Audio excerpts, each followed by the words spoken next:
This episode of Shaped is brought to you by Easy Mobile, exclusive to Chemist Warehouse. These holidays, staying connected matters more than ever. From the 1st of December 2025 to the 3rd of February 2026, you'll get double the data on selected 5G plans for the first 6 recharges. Enjoy unlimited calls and texts, Aussie-based support, and better value mobile with no lock-ins. Find Easy Mobile at Chemist Warehouse or online at easymobile.com.au. Selected plans only. Terms and conditions apply.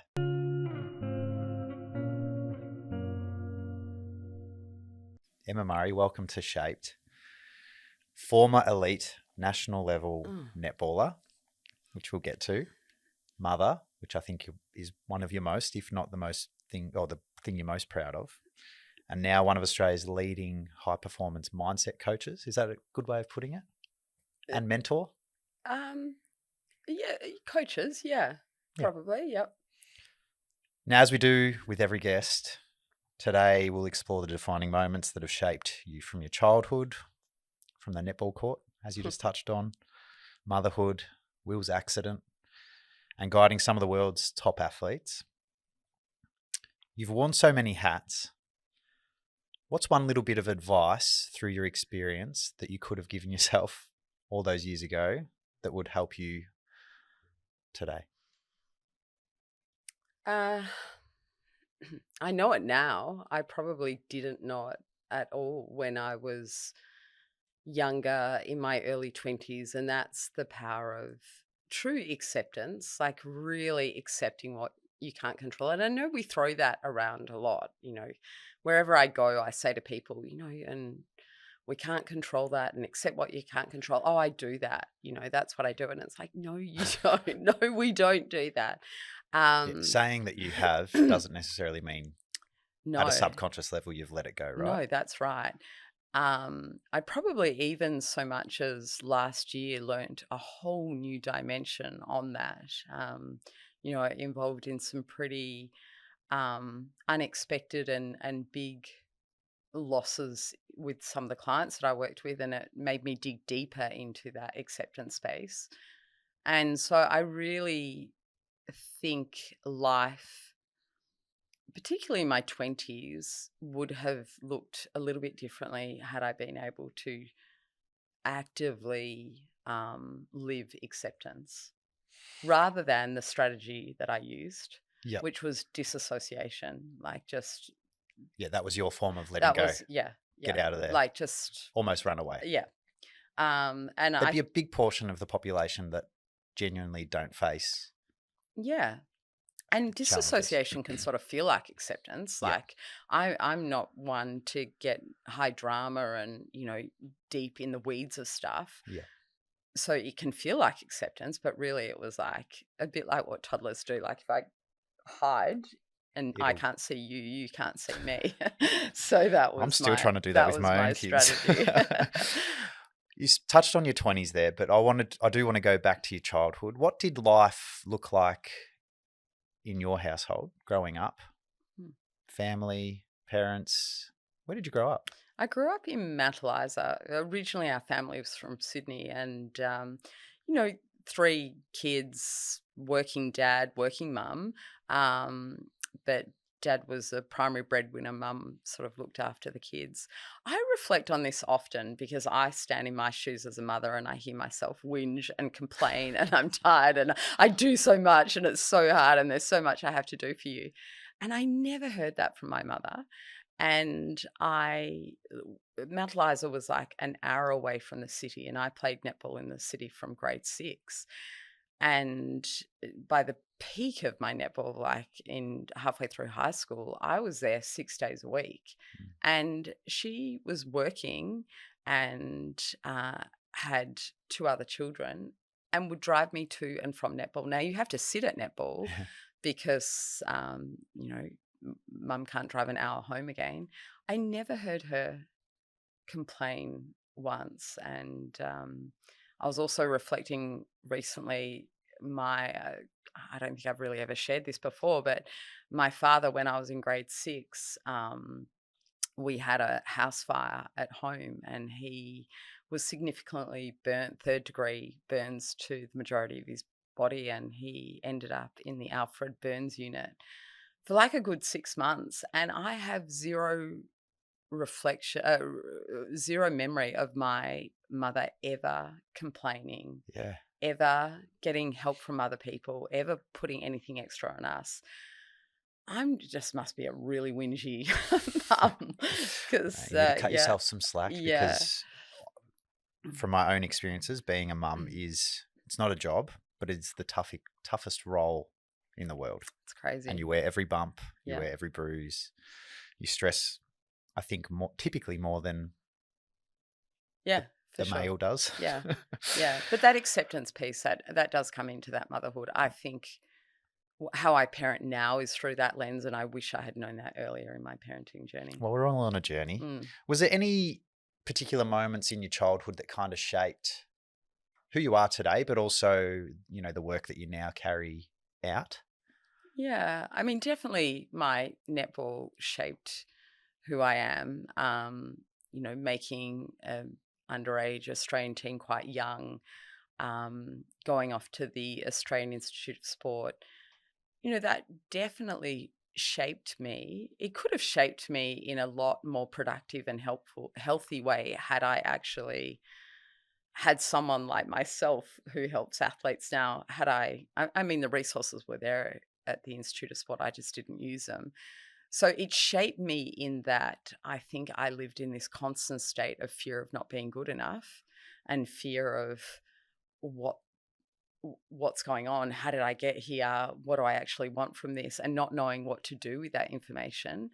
I think it shaped me from fear, not so much from passion or purpose Has or there been a anything. time through your life since then that you have kind of unpacked that fear of not being good enough, or is it something that springs up when you're engaged with a new client who Yeah, is a multinational or I whatever mean, it it's is? ongoing, is it Yeah. not? I Do you mean, have it any is ongoing techniques for that you me. use to get you back to that place of, okay, forget imposter syndrome. Let's come back to, I do have some amazing strengths. I can help people.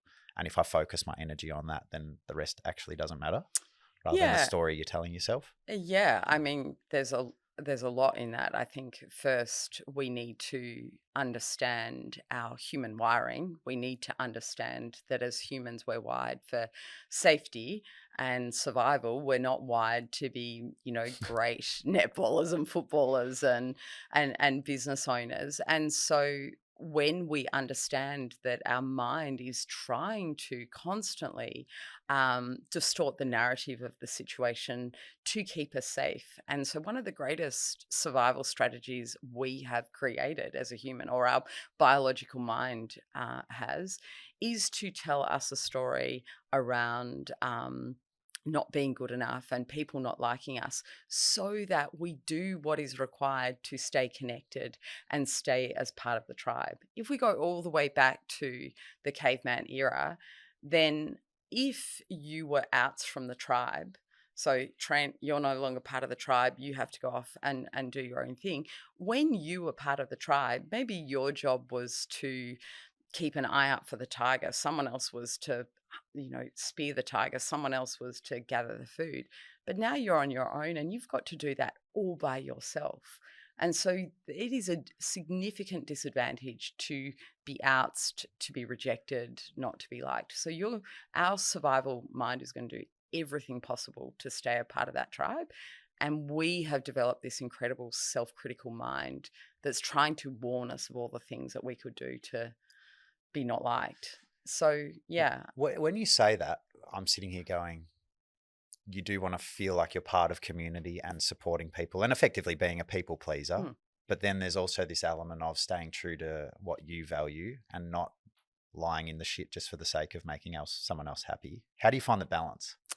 I think when we challenge that mind that is wanting to distort the narrative around the truth of what's really going on, and this is a piece of acceptance that I was talking to you about, is that acceptance is accepting what we can't control, and we can't control other people's opinions, but it's deeper than that. It's actually accepting that nothing's all good and nothing is all bad. So you liking me appears in my distorted narrative a really good thing, and I must have that, and I have to make sure Trent's happy with me on this podcast and that he, likes me and the audience likes me. And we build that up as something that we need in our life. And so then I become very, rather than showing you the true me, I want to show you the parts of me that I think you'll like and that the audience will like. But when I see that that's not all good, there's also bad in that because I'm not being true to myself. Yeah. There's also some people that are missing out on connecting with me through, we connect through our weaknesses and imperfections.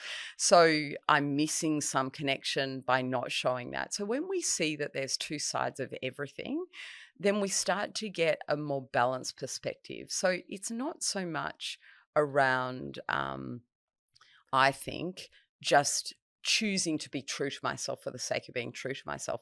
It's really being able to see that it's not all good giving one side to yourself. It's not all good being liked all the time. There's cruel and kind and there's kind and cruel. We have to have both sides of everything. It's a great way to put it. Touching on your journey through netball and as you've touched on, supremely talented, making all the squads, AIS representative, under 21 Australian team at the age of 16. Yeah. And then nothing. And then never went anywhere. Yeah, but there's injuries. Yes. There's obviously an element of you obviously had great self-belief, but then that was potentially taken away from you through either not trusting your body or, at 16 years of age, you've gone through a period of change and growth and puberty and so forth. Like, did any of those kind of things impact performance? Like a confidence point of view? Yeah. I think ultimately behind my performance, I had parents and family that really valued education and valued career, getting a job, and that was a very strong value in our family. And I think ultimately there was always part of me that felt like I was doing something that was less than by committing to netball. And netball at the time was a sport, it was pretty middle class sport. And, so I was fortunate enough to go to a school I loved, a private school that, I didn't have a whole big network of people around me playing elite netball. And I always felt like maybe this is less than by following this dream. And I should please my family by going and prioritizing an education and career, even though my heart was in netball. Yeah. So that probably affected my performance more than anything, to be honest. Just to wrap up netball journey. Yeah. Okay, good. I can tell you how excited you are to talk about it. Give me your fondest memory. Mm-hmm. And then give me the biggest setback that really challenged who you were at the time. Yeah. My fondest memory was just the act of playing the sport. I genuinely loved playing the sport. I was a kid that if I wasn't playing netball, I was out in the driveway shooting netballs. Like, I genuinely loved playing. Yeah. I'm not a naturally really competitive person. It was never the wins and losses for me. It was just the act of playing, connecting with the people that I was playing with. My probably, how did you phrase it? My low light, my challenge, biggest setback. my biggest setback. I think the first, because I was selected 16 years old, under 21, I didn't really know why or how that happened. Yeah. And I just went from one team to another team to another team with no thought or goal. And then one day I didn't. So as easily as I got selected, I all of a sudden as easily didn't get selected, and also didn't understand why. I'd had injuries, but I also just fell out of favor. There was probably a whole lot of, now that I work in elite sport, a whole lot of rhyme and reason behind that. I didn't know that. I didn't know how to ask a question. So I just disassociated. Oh, well, I'll go and jump into the thing that my parents value, which is the getting the education and the career. So I sound like a bit of a nutcase, don't I? Throughout that whole period, I had No, this is, all the skills I try and teach people now. I had none of them. but that's a defining moment that then Completely. allows you to go on a journey where Yeah. you do study communication, psychology. Then furthermore, you get into mindfulness, Yeah. hypnotherapy. Hypnotherapy. I have trouble with that word all the time. Yeah. Can we do a hypnotherapy now to improve my performance? I actually asked you this as a joke once. Yeah. Yeah, absolutely. Okay. Completely. Maybe we shouldn't do it now. After the show. We can't do it now on the podcast because if someone's driving, then I don't want them to drive into a Okay, pole. yeah. But we can yeah, package that up at some stage. no, hypnotherapy, I think, is I mean, there's a lot of success around it, right? yeah, Whether it's for smoking, for athletic performance, business performance, yeah, pain relief, medical grief. a whole lot of things. I think it gets a bad rap because we see the hypnotherapists turning people into a chicken on stage. But I would happily be a chicken on a stage. do you think that would be my worst I nightmare? did Dancing with the Stars. I looked like a chicken on a stage. I could have hypnotized you before that. Shit, it would have helped. Yeah. Our mind, what hypnotherapy taught me is our mind is so incredibly suggestible. And it will, hypnotherapy is literally taking your, brainwaves into a level where your subconscious mind is listening. I mean, I'm saying it very rudimentarily here, and we're suggesting to the subconscious mind certain things that it believes and takes action on. And it blows my mind how suggestible we are as humans, and that as humans all day every day we're suggesting to ourselves that we're not good enough, that we don't look good enough, that we're not pleasing that person, I'm not smart enough, I don't have enough. We are just suggesting to our minds all day every day that we are not worthy. And unfortunately, our mind is like, okay, You're well, I'm right. just going to believe that.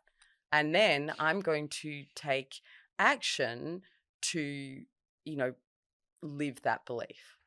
Is that why we see so much self-sabotage from a behavioural point of view these days with regards to, I know that sometimes it's social influence, but then there's also this element of, I take drugs because it's the time that I feel like I'm not beating myself up. Yeah, I think there's a lot of activities that it's like there's a noise inside of us, and that noise is this voice of not being good enough and not having enough and fear of what people think of us, and like it's all very noisy for us. Yeah. And then I take a drug, or then I do some online shopping, or I lay a it goes bet, away. or I obsessively exercise, and that feels different for a moment. And so then what we start doing is we start saying, I have a drug problem or an online shopping problem, and I'm trying to fix that. Yeah. But that's not the problem. The problem is the noise that sits underneath that. So if I'm someone who does gamble because it is a time where I just escape and feel so much better, and then clearly, depending on the day, you either have a good day or you end up in a worse place. What are some of the little techniques that you can start to unpack? And clearly it always helps when you have assistance, whether it's from a medical professional or someone that you trust. Is it literally just a conversation? Or do you have to have a deeper understanding of why these behaviours come to life? I think everything starts with awareness. It doesn't matter if I'm working with an athlete, or I'm working with, a CEO or someone who's taking drugs. I think awareness of what is actually going on for us. So the biggest challenge for us is we've been talking about this noise and this fear and this I'm not good enough. That is happening at a level that it's so normal for us. We've been in these loops for years and years and years. We're not hearing them. And we are used to feeling that way. We're used to feeling like our shoulders are a bit tight and our breath is a bit shallow. We don't even know that we're in that state. Yeah. And so we cannot change what we cannot see is going on for us. So what we are trying to do. And I think whether it's mental well-being or it's mental performance, it's not this destination that we arrive at with one therapy session or, Yeah. one hypnotherapy session. It's this process of being able to see the external environment, and that external environment might be a football game. It might be I'm presenting to the board in a meeting. It might be I'm at the casino wanting to, lay a bet. I see this external environment, but I need to be able to check in on my internal environment and see what is going on in response to that external Yeah. environment. What has happened to what I'm thinking and what I'm feeling and how I'm breathing and how I'm standing? And then it's about course correcting that internal environment. So to develop mastery in that mental world, we are trying to get really good at course correcting and being able to identify what's going on for us internally and adjust it in response to the external environment. I think cricket is a really beautiful example of this, because a batsman in cricket, we have all these narratives like, it's easier to get out in the first 20 balls. You can get out be careful after lunch because you're more likely to get out. Yeah. When you have a new batsman come in, you're at risk of getting out. And it's like, hang on, It's the same game. it's the same game. It's the same ball. You're being asked to do the same process. You're being asked to watch the ball, hit the ball. What has changed is the external environment has changed. They've put someone in the slips. You've got a new partner. So your internal environment has now shifted because the external environment has shifted. But you're not aware of it. You're not aware that you're gripping the bat a little bit tighter. Your shoulders are little bit tighter. Your breath's a bit shallower. And so now when you're watching the ball and hitting the ball, you're actually doing it with a different process. Yep. So the batsman that can continually course correct and go, okay, they've moved someone into the slips. Oh, I don't like someone being in the slips. And now is the slips right? Am I even saying that Yeah. right? Yeah. It's your position. I'm not a very good cricketer, Em. and me being able to go, oh, hang on, let me loosen my breath. Oh, I'm telling my story. I'm telling myself a story about last time I got out when this happened. Let me catch that. Let me shift that.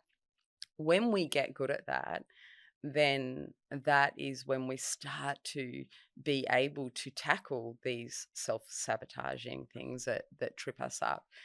What I love about elite sport, or I work with people in finance and trading, I love that the craft is putting pressure on the human, that is giving the human an opportunity to do that on steroids. Yeah. And I think when we can see it like that and see the opportunity in that, then that's a really cool thing. Brilliantly put. I do want to go to the Richmond journey because Yeah. you're obviously a big part of the transition from being a team that was okay to then becoming really strong.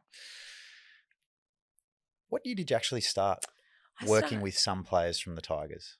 As we talk about the importance of connection and community, it's a good reminder that this time of year is all about staying close to the ones you love most. That's why Shaped is proudly supported by Easy Mobile, exclusive at Chemist Warehouse. From December 1st, 2025 to February 3rd, 2026, you'll get double the data on selected 5G plans for the first 6 recharges. Enjoy unlimited calls and texts, Aussie-based support, and better value mobile with no lock-ins. Grab a SIM at Chemist Warehouse or activate a free eSIM at easymobile.com.au online. Selected plans only, terms and conditions apply. I think the very, very first, I think 2016, or maybe the very back of 2015. And was that Grimesy? No. Yes, was it? All I remember, it's etched in my brain. There was a handful that it started with Grimesy. My first conversation was with Grimesy, and Grimesy went to the club and basically said, "Hey, I think I should be better than I am. Like, I train really well, but I don't necessarily play really well." Yeah. What had happened is I knew Dan Richardson. I went and caught up with Dan and Blair and said, "Hey, this is what I do," and they had just been to America and seen Michael Gervais speak, who was with Seattle Seahawks, Yep. guru sports psychologist, mindfulness bent. And they were like, oh, that sounds sort of like that guy we've just seen. This sounds pretty cool. Like, that's what he was banging on about. Now you're banging on about it. That sounds good. And then, as happens in sport, they, leading teams was sort of just getting big. And so they said, hey, we're going with Jared Murphy. Oh, cool, whatever. But then Grimesy, halfway through that season, must have said, hey, I've got this issue. They listened. They said, we know this girl. Maybe she can help. So I started with Grimesy, and then that led to like another player. I can only think that it must have been in the back end of 2015, because I remember having conversations with a few players. Did you lose? You lost an elimination Yep. final in 2015 against North, was it? That was North. Yes. And I remember how these players that I was talking about were all telling me the same thing, that they had really heavy legs in this game. Yep. And, that was the first time I talked to footballers en masse. And I'm like, wow, heavy legs is a thing, right? And then it just went from there. Yeah.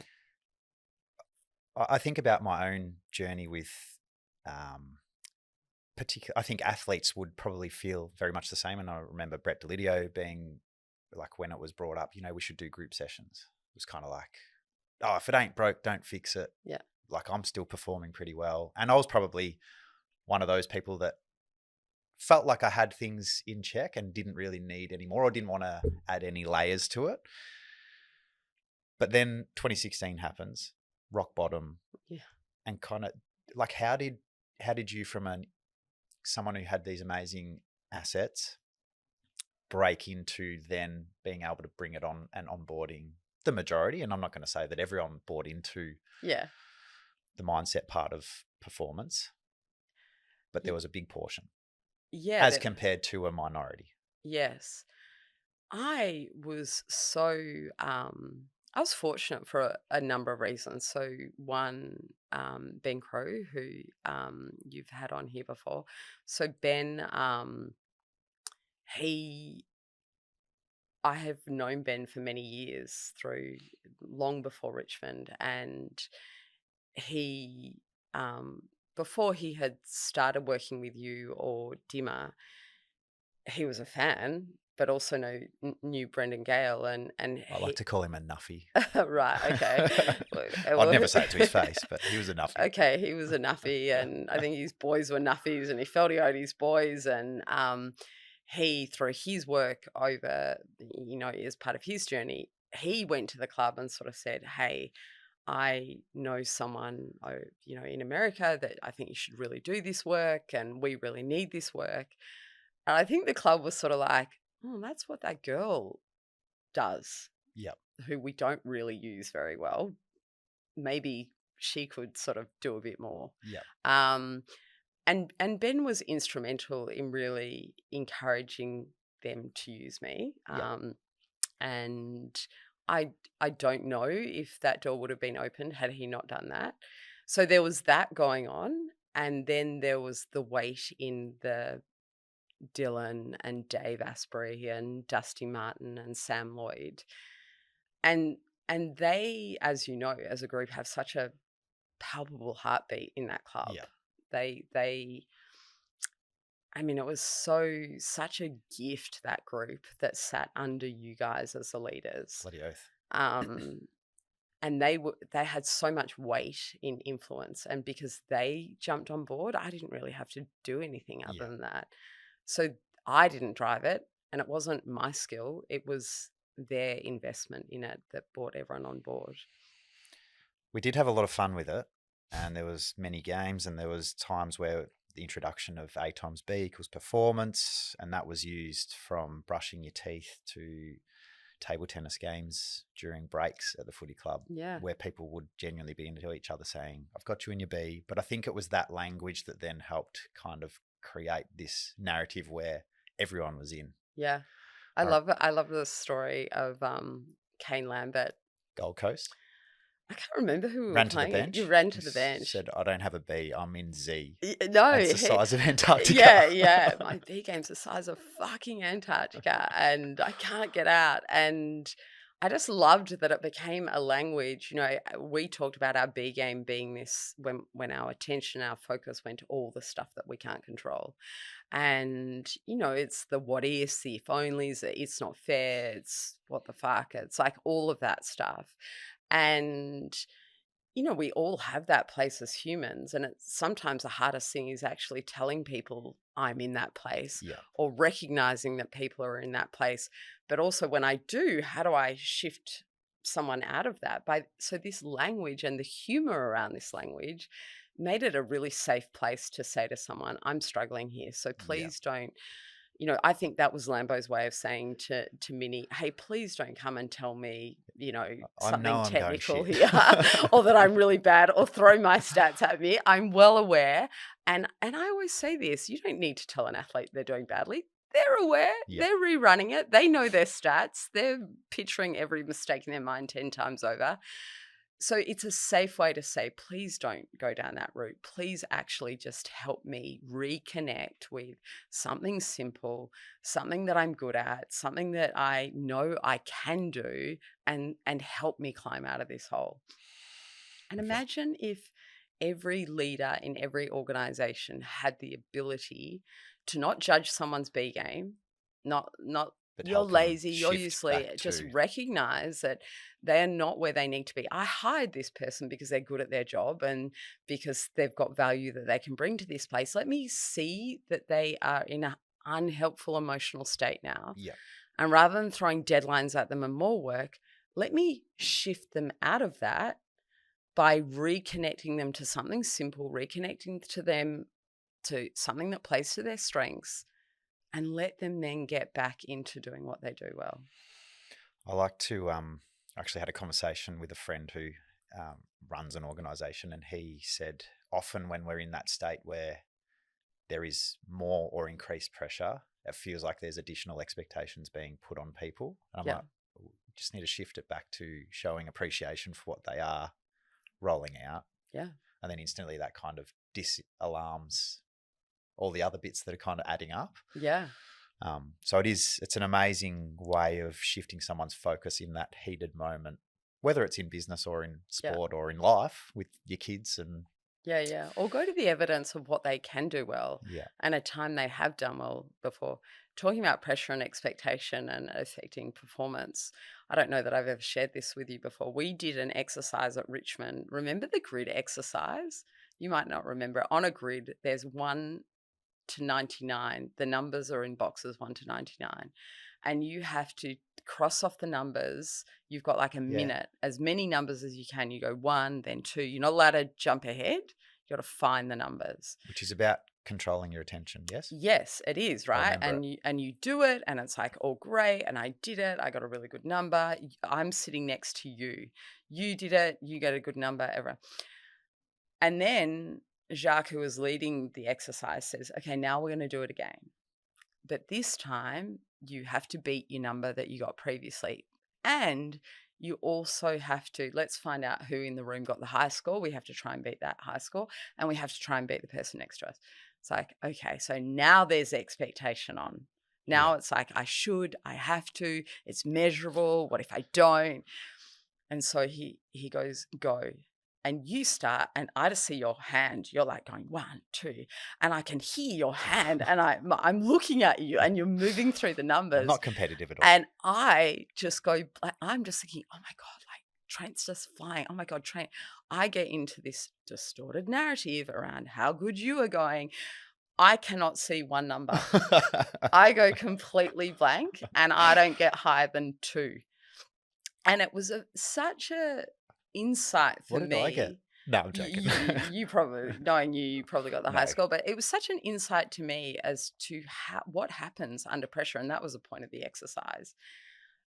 I couldn't breathe, my chest, I had all focus on you. I'm comparing myself to you. I'm telling myself a story. I'm trying to force myself. And I literally could not see a number. And that's what happens to us as humans. We don't see opportunities. We don't see what is possible. We shut down entirely.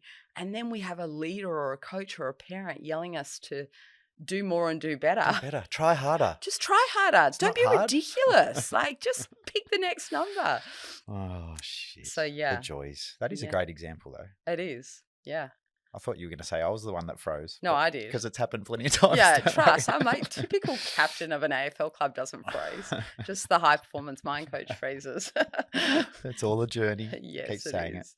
it. So 2016, train wreck, 17, 18, 19, 20, all pretty amazing years, Incredible. albeit didn't win Yeah. one of those. What did you see as being the biggest, like people ask me this and I'm kind of like, oh, it wasn't really one thing, but was there one thing that you saw as the biggest transformation in the club or group or organisation that determined the change in performance?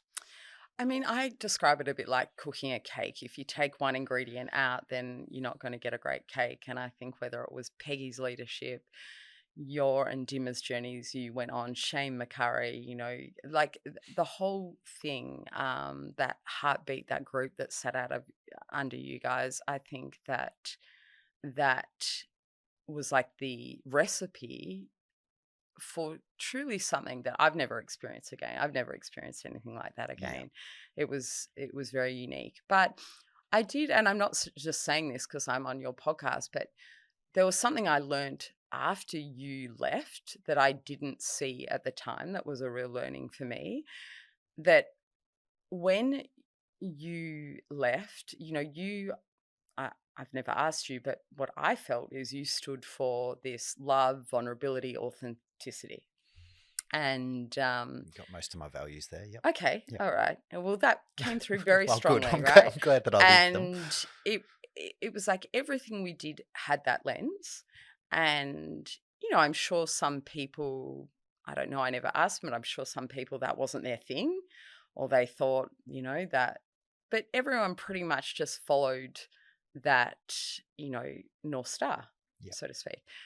And when you left, there was still very much that in the club, but then, like all clubs, they're looking to keep things fresh and there's new. And what I really learned from that is I don't think it really matters what your North Star is.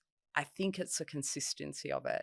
Yep. And and that it comes through everything, every meeting, every gym session, every you know, halftime, everything has that lens. And I think when you don't know what you stand for and it's not clear, then that's when it's not as effective. And I felt like that really hit me in the face after you left, was not that we don't have as much love and we don't have as much vulnerability or authenticity in the club, because we did, but we no longer have that one thing that we're super clear with. That's what we do. And I probably in my career after leaving that wrongly thought that it was the love and vulnerability that was the secret sauce. Yes, it was, but no, it was just the steadfastness of that's who we are. And that's how we do it. That's what we're working towards. And that's what we value most. And so my advice now in performance environments is to know what that is and truly value that. It doesn't have to be love and vulnerability and authenticity, but know what it is and never waver from that. And make sure your language follows that, your posture and your physiology mirrors that, and that everything comes through that lens. So that's probably been my biggest learning from that. Speaking of love and authenticity, I do want to touch on 2020 because it was a pretty challenging year for my family in the hub. But there was this one saving grace, particularly through the final series, where, because you were late to enter the hub. Yeah, because I was living up there. So I was allowed to come and go until towards the end. Then they made the rules even stricter. Yeah. Full time. And you would, I think it was the night before or maybe 2 nights before every week's game, you would say, you and Brooke, go and grab some takeaway, sit near the beach in your car, because that's all we were allowed to do. but just go and have a couple of hours where you can be yourself, and you would look after our 3 rugrats of the time. You would make slime, you would do activities with them. I know I said thank you at the time, but I'm just acknowledging that, Yeah. I think that was what made our club unique. People genuinely gave a fuck. Yeah. And loved each other, no matter what your background was, what your role was. There was just value in trying to make someone else's life better. And I feel like that is very true to how we show up. So thank you. Oh, pleasure. I mean, whilst I was doing it for you, I was very much doing it for Brooke because, you know, there weren't many mothers in the hub. There were a lot of young guys, but not many mothers. And parenting in a normal world is really difficult. And now we're living in a hotel, in a hub situation. I mean, that's as hard as it gets. So It was wild. There were some pretty low moments, but I feel like, again, just like 2016, from a performance point of view, it is actually those dark times that do allow you to grow and teach you the most lessons. yeah, So not all bad, not grateful all for good. it. Yeah, And accepted it. yeah, exactly. Genuinely accepted yeah. it. Maybe not at the time. Speaking of family and motherhood, life changes for you when Will has his accident diving off, is it Half Moon Bay Pier? Yep. Yep. And breaks C5, C6 vertebrae. Take me through, if you're happy talking about it, of course. When you received the phone call, he was down there with a group of mates. Yep. Yeah. How does that all unfold for you? Like, what's your recollection of the version of events? Recollection, it's like etched in my mind. He was 13, a couple of weeks before his 14th birthday. Beautiful summer's day. We took him to the beach with a group of friends, dropped him there. It was just down the road from our house. It was January, middle of January, which is a time for me where I slowly start to think, I should really get myself organised for the year. So my office was at the front of the house, had its own separate entrance. I was in there just doing some work, tidying up, getting ready for the year. And one of Will's mates, who is a neighbour, came running into the office and just started sort of speaking at a million miles an hour. And he was saying to me, "Oh, Emma, do you remember," I can't even remember the name of the kid, "do you remember this girl? She was at primary school with us and then she went overseas and then she's come back." And like, he was panting. I'm like, "Harrison, what are you talking about?" And he was trying to tell me that this girl was at the beach and had contacted Harrison to say there's been an accident at the beach. And as he's saying there's been an accident at the beach, my phone rings and it was Nick. So Nick had dropped him at the beach. He'd come home. Will had rung and said, "I don't want to stay at the beach anymore. Can you come back?" Nick had gone back. And when Nick arrived, there was already ambulances there. And so as Harrison's telling me, my phone's ringing and Nick said, "I'm at the beach." And I said, "Yeah, I've just heard." And all Nick said to me was, "It's bad." And a level of calmness came over me. Like, I knew, okay, I need to really get my stuff together here. And I went into the house so Nick said, "Meet us at the hospital." And I went into the house to pack a bag. I just sort of knew I wasn't coming home. My younger 2 kids were at a friend's house, so I packed a bag for them. And as I was doing that, we had in the house one of those home phones. You don't even have home phones now. It was like this old vintage home phone, and it rang. And I don't even know why I picked up the phone, but it was one of the parents from school who had a kid in Will's class, and he was the marketing manager at one of the snow resorts. And he rang to say, that this happens at the ski resorts. People have these accidents, and you'll be covered by insurance. And it's like, I'm just sort of standing here going, I don't even know what's happening. But I very calmly packed. I rang my parents. I said, they come and get me. We went past where my younger kids were staying, were having a play, and the mum there was a nurse. And so I told her what happened. She's like, you can leave the kids here. And I remember the drive into the Royal Children's Hospital was like the longest drive. It's like, what do you even think about on that drive? Just sort of talking, just praying that it's not going to be bad, Yeah. and turn up at emergency, and I think that dissociation tactic that I was telling you about hit really hard, because my instinct was I didn't really want to be in the room with Will. I just wanted to sort of pretend it wasn't really happening. And it's amazing how very quickly you go from not wanting your son to have a spinal cord injury to wanting him to be paraplegic, not quadriplegic. Yeah. It was very quickly where Far you out. go to, like, just praying that the level of the injury means that he gets to use his hands. So yeah, it unfolded like that. And from that moment forward, your life's never, ever the same ever again. Yeah. It was yesterday I said to my mum, so this is like, 9 years ago now. Yesterday I said to my mum, oh, something happened. I said, fuck, like, seriously, how can your son jumping from a pier one day just have so many catastrophic things that it's still 9 years down the track? It's like it's still stuff Yeah. that is greatly impacting your life. And I definitely have a life that everyone sees, and I have a life behind that you know is just, yeah.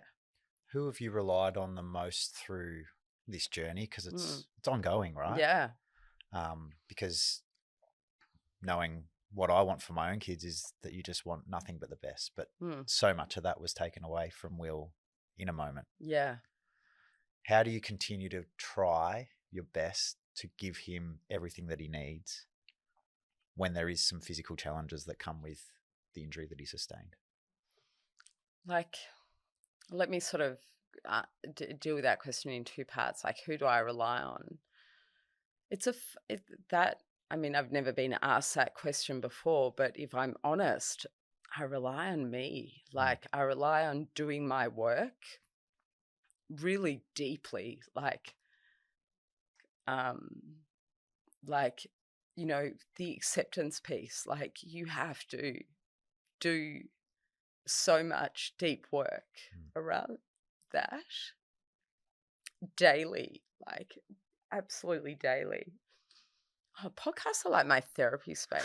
It's That's why ridiculous. we're here. And every time I'm like, I'm not going there, and it's like, oh yeah, there you go again.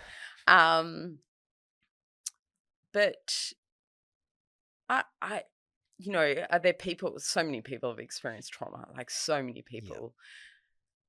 And so I could get what I need from other people, but for me, I just find digging into the work myself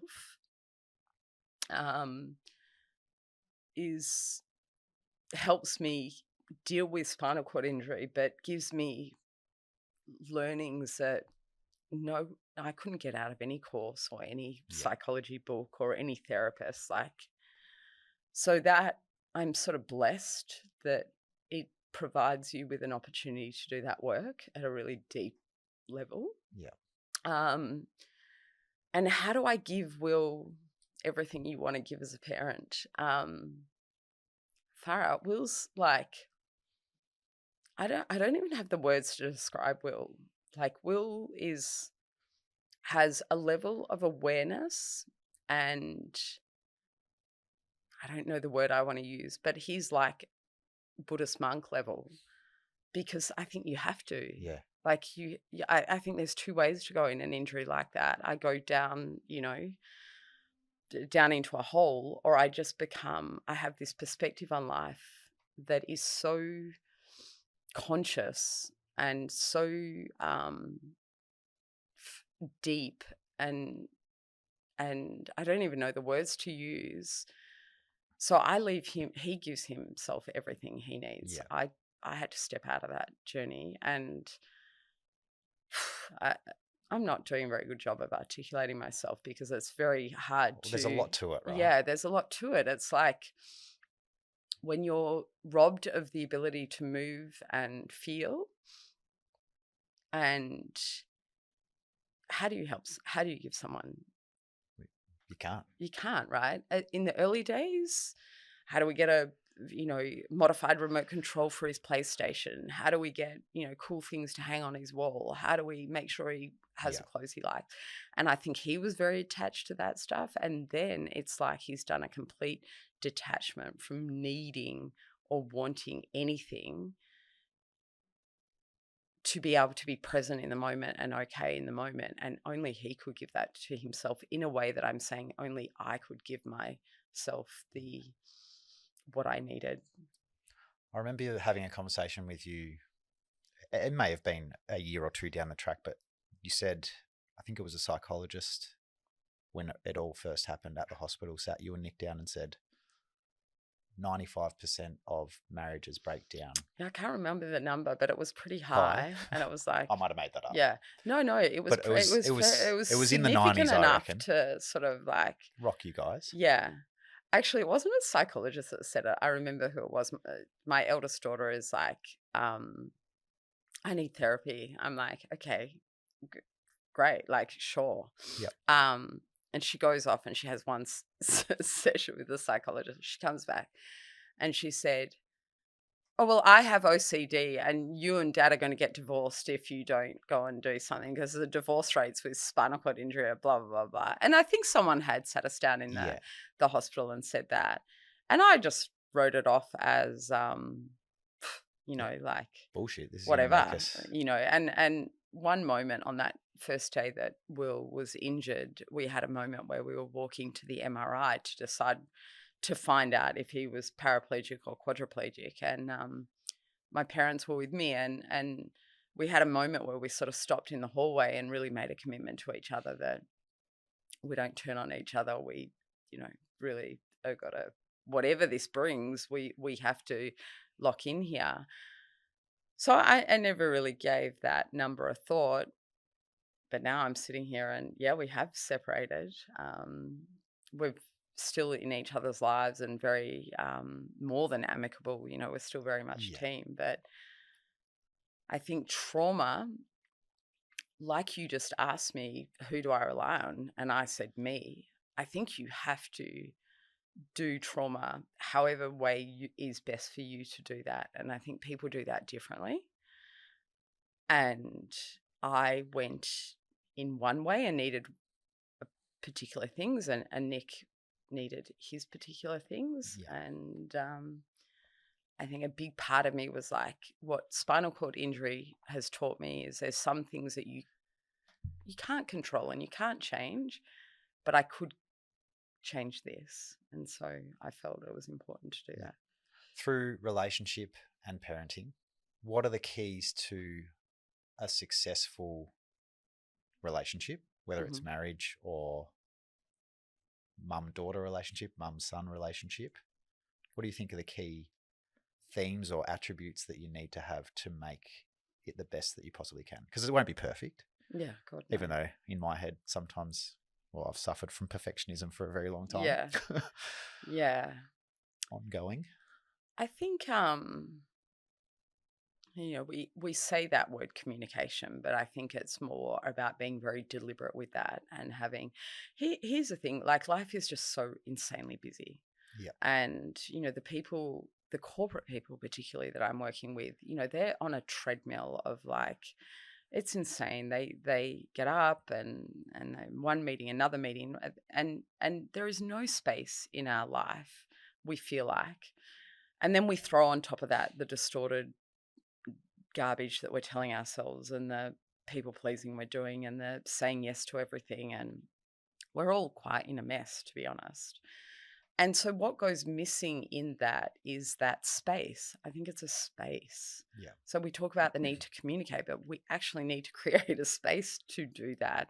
We need a space to connect. We need a space to communicate. We need a space to feel and to actually come together. So when I reflect on spinal cord injury, there is no space. There is no space whatsoever. It is a very different. I'm thankfully have never experienced cancer or an illness like that.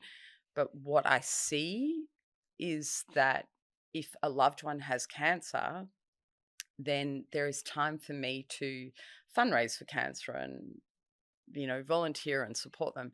In spinal cord injury, you are renovating houses. You have full-time carers that you're running an entire business of rosters of carers. Yeah. You have equipment. NDIS is a whole nother world. There's no space for anything. So I think in relationships, we need to carve out space. I've got to the point where I'm saying to the corporate, you shouldn't have to put it in your diary, but put it in your diary. Make deliberate space for it. Because unless you do, you'll unless always you find do. something to do, right? Now, what you use that space for is really important. Yeah. Listening, empathy, appreciation, recognition, all physical connection. What you do in that space is important, but I think the biggest challenge we have at the moment is we don't have space for relationships. Create space, put it in the diary if you need to. Yeah. A big thing I'm banging on at the moment right now is about chunking down that diary, time blocking our diary. Know your values. Know the highest priority values that are important to you. And they're different to each of us, but know what they are for you. Yeah. Make sure that they are in your diary. Make sure if being creative in your job is a part of your job, put deep work time in your diary each week that is an hour that I can't be disturbed. Like, we have to start creating space for how we want to live and who we want to be. Because the world is creating more and more distractions. It's crazy. Family. Do you know what's distracting us the most? I thought you were going to say something about me. No. Distracting you the most. No. What is distracting us the most is the internal dialogue and feelings that we've lost control of. And so if a priority of mine is my health, and it's really eating well and it's exercising. But then, as I was explaining before, we're trying to have this internal course correction in relationship to the external world. But we don't. We have no awareness of that, no connection to that. We're not paying any attention to it. And so it's just doing whatever the heck it wants to do. And it's operating off these fears and distorted narratives around not being good enough. And so what is distracting us the most is these feelings. So it's 3:00 in the afternoon and I've all morning said yes and people pleased and caught up in the urgency. And now I've got these feelings of like overwhelm and of imposter syndrome and, complete utter chaos. And now someone brings out the birthday cake and my highest priority value is, health. Yeah. But the birthday cake, because of the overwhelm and anxiety that I'm in from my people pleasing all morning. And that is distracting us from what we're trying to do. And so when How do you get back the control then? We have to have awareness of the distraction. Yeah, okay. And so it's and not... be really clear in what you truly value.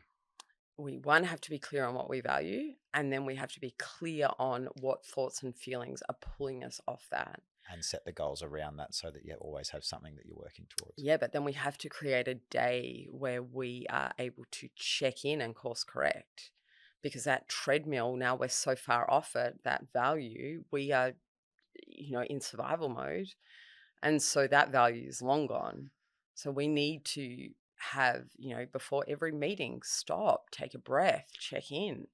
where's my attention? What's my intention for this meeting? What am I trying to get out of this meeting? Rather than just the moment our alarm goes off, we open our eyes, we drop into this story. I'm so busy. I've got so much to do. How am I going to get it all done? If I don't do this, I should do this. What if I don't? We get the feeling of overwhelm and anxiety. And now the actions we're taking are from those thoughts and feelings. They're not from our values. So we need to be able to come back, course correct, catch it. Oh, I see where I've gone. Hang on. What do I really want? What am I trying to do today? Oh, I'm really value being creative. And so let me block out some deep work where I get to do that. Great insights. I'm sure people will take lots away from that if that's what you were searching for from a self-fulfilling point of view. Yeah. I'm joking. Yeah. No, well, I feel really strongly about it because it's so important. We're just caught living a life we don't want to live because we are deep in these habitual, and this feels so normal for us, that self-sabotage you talk about. A lot of the time, speak to any mother. Okay, let's use Brooke. How good is Brooke on you go away for a weekend, just sitting on the couch and relaxing? Never happens. Terrible, right? Because she's used to getting her energy from the anxiety and the stories and the sorry, Brooke. But she's a mother. And so looking after I'm me. just but she's used to that feeling and the energy coming from that space. Yeah. And so it feels uncomfortable for her to just be in, do nothing, take a break. And so she then creates a story of I must, I should, I have to, because that feels familiar to her. So I'll clean the house from top to bottom. So then you go and do that, right? To try and give her a break. But that's not the challenge. It's not the messy she'll house. just do it so I don't have to. Yeah. No, but that keeps her away. It gets her back away from feeling that way. Yeah. It's okay. like, oh, I'm productive. But what we would love Brooke to do is to be able to manage that. And sit on the couch. To sit on the couch even if the house is messy. Correct. Brooke, we have just therapied you Brooke. in the just podcast chill, too. all right? Family.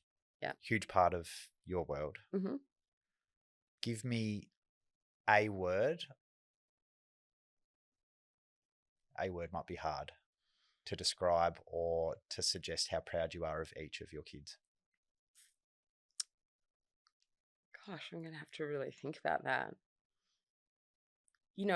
What I love, so it's not a word. What I love. No, what I love is good. Yeah, let's go with that.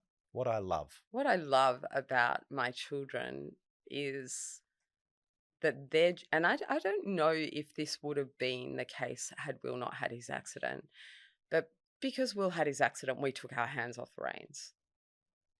Like, note to all parents listening, it's a much better way to parent. Actually let their life unfold in the way that they're supposed to without you orchestrating what you think is got some work to defines a good life. I think you've got a good handle on it. But it's like we think that making that A team is a good thing for the kid, and that's going to be a better experience than feeling disappointed in the B team. So we help them get in the A team. Whereas perhaps being the B team had more good than bad in it, So we take our hands off the reins and our kids find direction based on, what they love. Also what they fear. Tessa's life's very much defined by her people pleasing and perfectionism, but it's her journey regardless. I love watching Meg at the moment, Meg will sit there and say, I'm the only person in our family who hasn't played sport at a national level. And I'm the failure. I look at Meg, and Meg is this vibrant, charismatic person that people just want to be around. She brings joy. She brings connection. She does connection on steroids. Yeah. I remember she came into the footy club, many times, but there was this one occasion, pretty sure she was in her school uniform with maybe a friend or two. Right. And she was magnetic in the way that she just brought people together. And that would have been, golly, she probably would have only been 13 at the time. Yeah, she was about 15 then, yeah. And so I'm like, why do we put these values in society on, but your brothers and sisters played this sport at this level?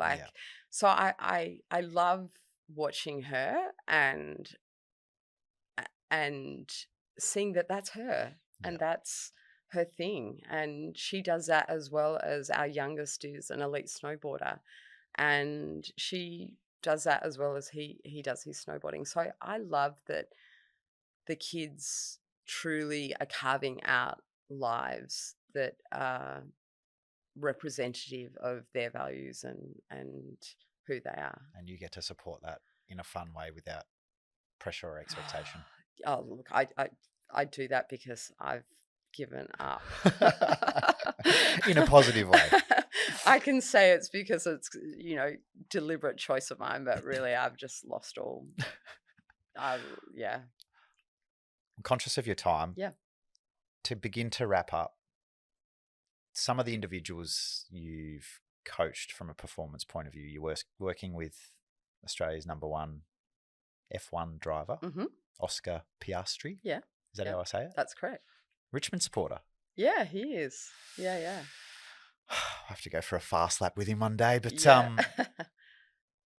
tell me a few other names that you've worked with and how much you enjoy the individual one-to-one space, but then also how you implement team. Yeah. I mean, last year I was at the Paris Olympics in the village with the men's Olympic hockey team. I also have a few individual Olympians, but I was accredited with that team. So that was a new experience. That not good, not bad. It had it all and some. I've worked in motorsport with Oscar Piastri and Scott McLaughlin, we just had Bathurst recently and on the weekend, and he'd won Bathurst and 3 back-to-back supercar championships and all the rest. I was with the Swans after leaving Richmond, so that's been a journey. So I've done some work with some de-identified anonymous athletes over in the NBA and places like that. That was an experience. I learn. I'm not just saying this, but every time I'm with a client, I learn something. More from them than they probably learn from me. And I'm constantly spending my days in my head thinking, oh God, oh, I see. Oh, I get that. The team dynamic is very different to the individual athlete, mainly because there's coaches with the team. And I feel like the athletes get to feel this work, like they get to bring it to life. Yeah. And they can feel what it feels like not to play in fear. Like I remember Sean Grigg saying to me, that he'd played his whole career in fear, and to finally play his career not in fear. And that wasn't just my work, that was Shane's work, your work, Yeah. And so the athlete is really open to it. The athlete's very quickly like, oh, this just feels better. But the coach is not so much, he's not living it. He's not feeling it. I wish he would, but he's not always doing that. And so you then trying to give something that the athlete wants, but the coach is sort of fearful of a little bit. Yeah. The coach is like, Am I losing some control from that, or Yeah. And what are you really doing? And what are they really talking about? And do I even want my player thinking about gratitude or something on game? Like that feels... How to get into flow. Yeah, that feels... Flow? Just be tough. Yeah, be tough. Sakes. Like suck it up. Like I don't want you talking to them about that. So I have a love for both, but I can probably do more with the individual. Yeah. Quick fire to wrap up. Mm-hmm. How do you define success now in a sentence? Being able to truly sit in a state of acceptance and regulation where I'm meeting the moment for what it's bringing. I'm not meeting the moment with my narratives of what it should be or what it isn't. Yeah, it's a beautiful state. Let me know when you get there. Yeah. Oh, you're probably there. I've got some work to do. No, got daily work to do. What's one mindset practice we could all start today to show up more powerful and present in everyday moments? Breathing. Breathing. Yeah. Particular type of breathing? Look, I think or just being conscious that you are breathing. Yeah, conscious that you are breathing. I think if you don't meditate, I don't necessarily start people on meditation. I start them with breath work to just get a connection to, oh, there's me. Like there's that breath is always with me. It's there. And if I can anchor back to that breath, it instantly brings me out of all that stuff. So, having awareness, I said earlier in this podcast, it starts with awareness. I'm making this non-rapid fire now, isn't it? But I think No, it's that's important. Okay. It's important. Having awareness is great, but just being aware that I'm anxious and not knowing what to do with my anxiety is not that great either. Yeah. Like I'm aware that I'm completely freaked out and people pleasing right now, but I don't know what to do with it. So awareness is one piece, learning the skills is another piece, but the breath is always with us. And if I can just anchor back onto that breath and make it a little bit deeper and a little bit longer and feel it and connect with it without even knowing anything more than that, then that immediately brings us back into the moment. And then you make better decisions from there. Completely. Think of it like that external environment is throwing something at us. And rather than me just responding from all of this shit, that a breath just creates a little pause between the two. It gives me a tiny little chance for getting some control. Love it. If you could go back to your 16-year-old self and give one piece of advice, what would it be? Gosh. Nothing's all good. Nothing's all bad. Like there's good and bad in everything. Yeah. It just is what it is. It's simple but very effective. Yeah. To wrap up, where can people find you? Oh, look, I guess they can write my name in Google. I don't have that side of my life very slick at all. I occasionally dip in on Instagram, so they can find me on Instagram or High Performance Mindfulness. Yeah. Emma, thank you so much for your time today. Cotch. Thank you for our journey that we've shared together in a relationship. And but also thank you for the amazing work that you're doing in society, because I think more than ever, this will continue to be an area where people need to explore and improve and integrate into their lives because, as you said, distraction after distraction keep coming our way. Yeah, it's super hard. I have genuine appreciation for that Richmond period. It was, just so special to be a part, and you're walking out the front of that. So thank you. It was good fun. Yeah, it was good. Thanks, Em. Thanks.